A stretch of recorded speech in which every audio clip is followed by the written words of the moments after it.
डरीगले पाक प्रतिरक्षा मंत्री न्यूजकट परवर्ती प्रसंग प्रथमे सोशल मीडिया रे पाक प्रतिरक्षा मंत्री ख्वाजा आसिफ पोस्ट कले पर डिलीट कले एमती तो ख्वाजा आसिफ जो मत मंतव्य ऑपरेशन सिंदूर ठारू आरंभ करी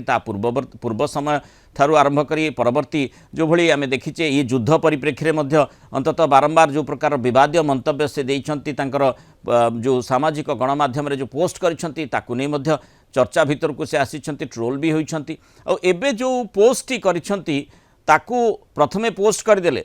जे भाविबो जे नाई बोधवे इज्राएल विरोध में तांका आभिमुख्य रखिछंती किंतु परवर्ती समय रे मनरे डर दक आसिला तांकर सेथिपई ताकु डिलीट भी कले इज्राएल को अभिशाप बोली ख्वाजा आसिफ प्रथमे कहिदेले यास इज्राएल मानव जाति पई अभिशाप एवं कैंसर बोली निजर पोस्ट रे लिखिले यार स्रष्टा माने नरकरे पोड़ी हुअंतु बोली मध्य प्रार्थना करथिले लेबानन रे इज्राएल आक्रमण को नरसंहार बोली कही ख्वाजा आसिफ सोशल मीडिया रे पोस्ट कले तेबे पाकिस्तान प्रतिरक्षा मंत्री एपरी भाषा को कड़ा समालोचना करथिला इज्राएल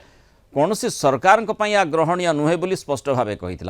इज्राएल विदेश मंत्री कही पाकिस्तान शांतिर द्वाही देउथबा बेले अन्यपटे किंतु घृणा बढ़ौछि एपरी समालोचना को सामना करि पारि नाहंती ख्वाजा आसिफ चुपचाप ये पोस्ट को डिलीट करने पई बाध्य होइछंती अर्थात चाप रहिला डर रहिला दक रहिला जोथिपई एभली स्थिति को तांको सामना करने को पड़ला बोधवे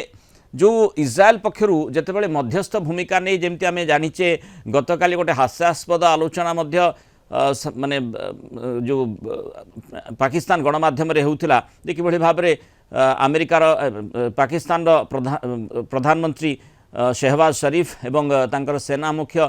असीम मुनीर को नोबेल दिया जाऊ से कुआडे दाबीदार मध्यस्थता करुछंती सेतिरे सफलता मिली ईरान युद्ध को बंद करने सक्षम होइछंती युद्ध विरति आड़ को कथा को अग्रसर कर पारिछंती ये सब विषय वस्तु आधार से जुक्ति दर्शाउथिले जे पाकिस्तानी गणमाध्यम को नोबेल दिया जाऊ आ सेतिकी बेले जो भली इज्राएल पक्षरु जो मंतव्य रखा जाइथिला जे पाकिस्तान जे मध्यस्थ भूमिका निर्वाह करबा पई आगे आसीछि ताकू विश्वसनीय भाव में ग्रहण करूना इज्राएल तार प्रतिक्रिया स्वरूप ख्वाजा आसिफ टी आग को आसी कथा निश्चय कही किंतु मनरे डर आसला बाध्य बंद कले निजर जो पोस्ट से रखी